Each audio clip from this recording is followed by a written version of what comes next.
BJP का party office अचानक bulldozer चलाकर इसको तोड़ दिया गया। জানাইছো এই মুহূৰ্তত এই খবৰ বিজেপিৰ কাৰ্যালয় ভাঙি পেলোৱা হৈছে পশ্চিমবংগত বুলডোজাৰ চলিছে বিজেপিৰ কাৰ্যালয়ত মমতা বেনাৰ্জীয়ে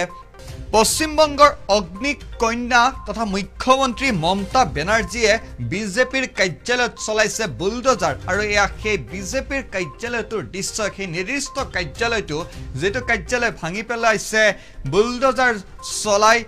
পশ্চিমবংগ আৰক্ষীয়ে দেখা গৈছে বিজেপিৰ কাৰ্যালয়টোৰ ভিতৰত বিজেপিৰ পতাকা মাফলা আৰু নানান ধৰণৰ যে লিফলেট সেইসমূহ আছিল সেইসমূহ থকাৰ এই কাৰ্যালয়টো ভাঙি পেলোৱা হৈছে আৰু অভিযোগ উত্থাপিত হৈছিল যে পদপথত এই বিজেপিৰ কাৰ্যালয়টো অবৈধভাৱে নিৰ্মাণ কৰিছিল আৰু এই পদপথ যেহেতু উন্মুক্ত কৰিবলৈ পদপথ বেদখল মুক্ত কৰিবলৈ নিৰ্দেশ আহিছিল মুখ্যমন্ত্ৰী মমতা বেনাৰ্জীৰ পৰা আৰু তাৰ পাছতেই বিভিন্ন ধৰণৰ ব্যৱসায়ীৰ লগতে এই বিজেপিৰ কাৰ্যালয়টো চলালে বুলডোজাৰ পশ্চিমবংগ আৰক্ষীয়ে অৱশ্যে এই ঘটনাক লৈ অসন্তুষ্টি ব্যক্ত কৰিছে আৰু ৰাজনৈতিক আক্ৰোশৰ ঘটনা অভিহিত কৰিছে পশ্চিমবংগৰ বিজেপি কৰ্মীসকলে